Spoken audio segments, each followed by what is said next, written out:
come and take it as indicative of being a violent extremist militia. Well, I will self-report right now that every day in the Senate I wear my boots that have the Gonzales battle flag on the back of them.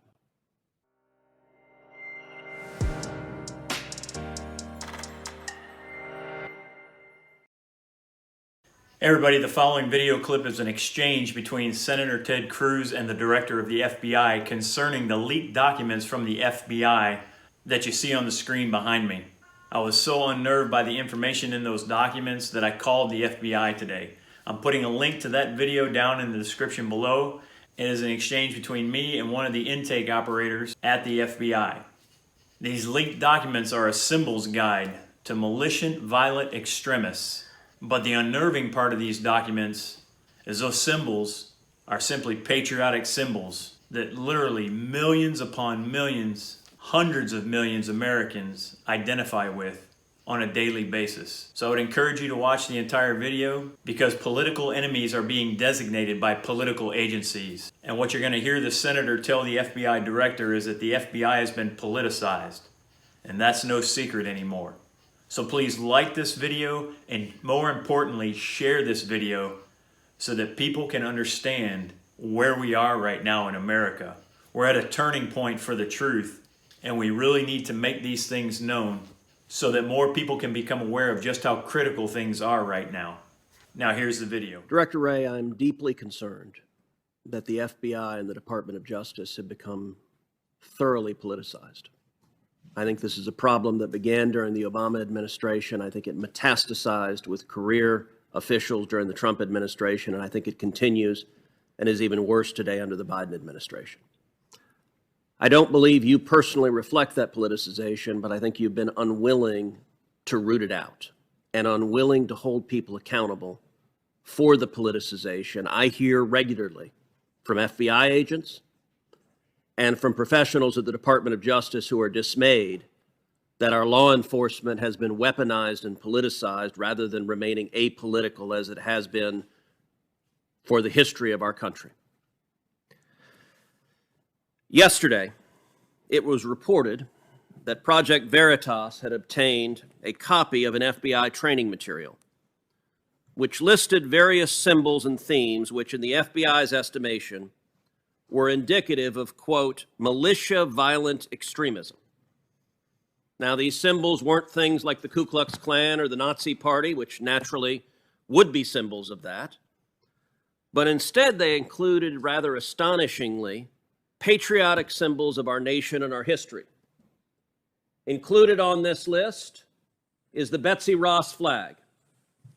Now, that's fairly remarkable that the Betsy Ross Flag in the FBI's indication is indicative of militia violent extremism, because among other people who have been publicly alongside the Betsy Ross Flag, we have President Barack Obama, who was sworn in directly underneath two Betsy Ross flags. But it's not just President Obama. We also have President Biden, who was sworn in under Betsy Ross flags. It's not just the Betsy Ross flag. Also on this list is the Gadsden Flag as a symbol of violent extremism. Now, the state of Virginia has a license plate for the Gadsden Flag, as do many other states.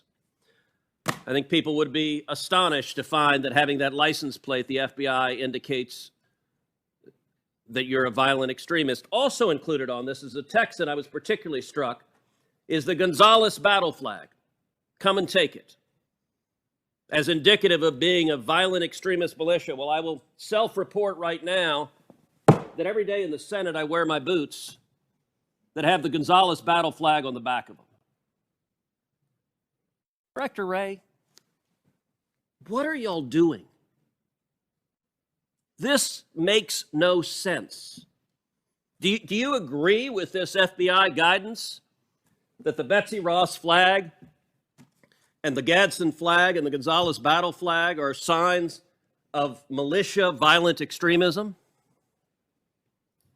Well, Senator, I'm not familiar with the particular document you have behind you, and I'm not in the practice of trying to comment on documents that I haven't recognized, but I will tell you that when we put out intelligence products, including ones that reference symbols, which we do across a wide variety of contexts, we usually take great pains to put caveats and warnings in the document that make clear that a symbol alone is not considered evidence of violent extremism, and it's... Well, but Director Wray, you don't include things like Antifa, you don't include things like Black Lives Matter. Instead, you identify patriotic Americans as suspects. And I would note there's a pattern of this.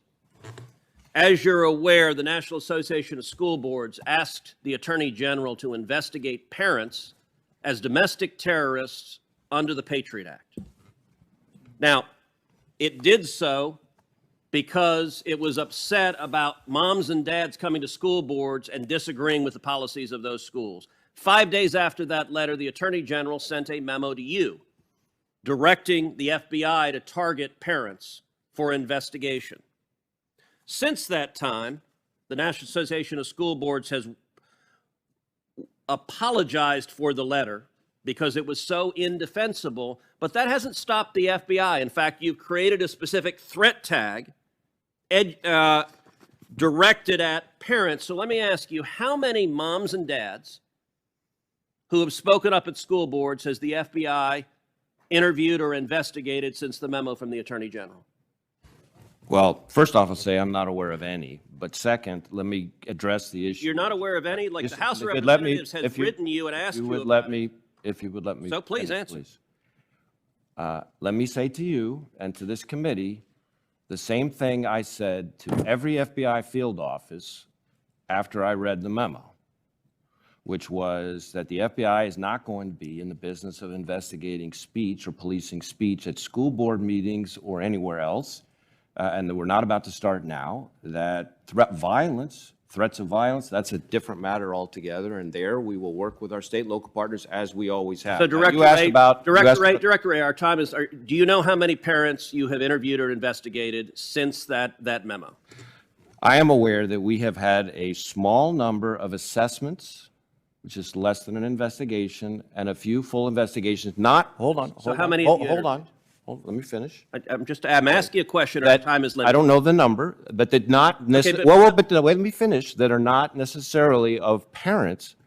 We have individuals who have made threats against a variety of people, sometimes school board officials, sometimes other Okay, people as Director well. Wray, I will point out the House of Representatives has sent you oversight letters detailing dozens of investigations under a threat tag directed at parents, moms and dads who G-men have come in because they spoke out against mask mandates or vaccine mandates or critical race theory, and suddenly the G-men show up. And this was after the Attorney General claimed it wasn't happening. And so the pattern, sadly, we've seen, you say you don't know how many there are. The follow-up will be, I'll send you a letter, and you'll send back a letter that says I refuse to answer it. Let me give another example.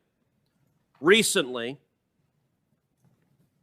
there was the case against individuals charged with kidnapping and murdering Governor Gretchen Whitmer in Michigan. That case ended up an absolute debacle where the 4 people who went to trial, 2 of them were acquitted, 2 received mistrials. None of them were convicted on even a single charge, and the basis of the defense was entrapment, that the FBI, that paid enforcements for the FBI, had suggested and had incited the conduct. Let me ask you, how many FBI agents were disciplined or reprimanded after that disastrous case and the misconduct that led to every defendant being acquitted or having a mistrial on every charge? Senator, I can't comment on a personnel matter. I can tell you that that case, as I understand it, is now pending a retrial, as I understand it. Well, the special agent in charge of that case has now been sent to D.C., to the Washington, D.C. office, and now leads the investigation regarding January 6th. Is that correct? That doesn't sound right to me. That does not sound right. The name of the individual is Stephen D'Antuono. It was run out of the FBI Detroit field office. And by the way, I will point out that the lead investigator, Special Agent Track, are you aware that he was apparently fired for allegedly beating his wife after coming home from a swingers party, and he'd made multiple derogatory political posts about President Trump showing political bias? Are you aware of that? I am aware of, I think, the incident you're describing and action that was taken about it. To clarify on the first part of your question, Mr. D'Antuono was the special agent in charge of the office, the Detroit field office, and is now the assistant director in charge of the Washington field office. I thought you were asking about the agent who was responsible for the. So the guy in charge got promoted and is now in charge of the January 6th investigation. The guy in charge of the whole Detroit field office is now in charge of the whole Washington field office. That is astonishing. For the record, I'm going to ask consent to enter into the record a copy of the page that was part of the exhibit by the junior senator from Texas related to symbols of militia violent extremism published by the FBI. And note that in bold print it reads, "The use or sharing of these symbols alone should not independently be considered evidence of militia violent extremism presence or affiliation or serve as an indicator of illegal activity, as many individuals use these symbols for their original historic meaning or other nonviolent purposes." And without objection, I'll enter that into the record. Now, I know that video was disturbing, but it is where we are as a society right now. And so please, again, like this video, but more importantly, share this video. As always, thank you for taking the time out of your day to watch this video, and God bless you and yours.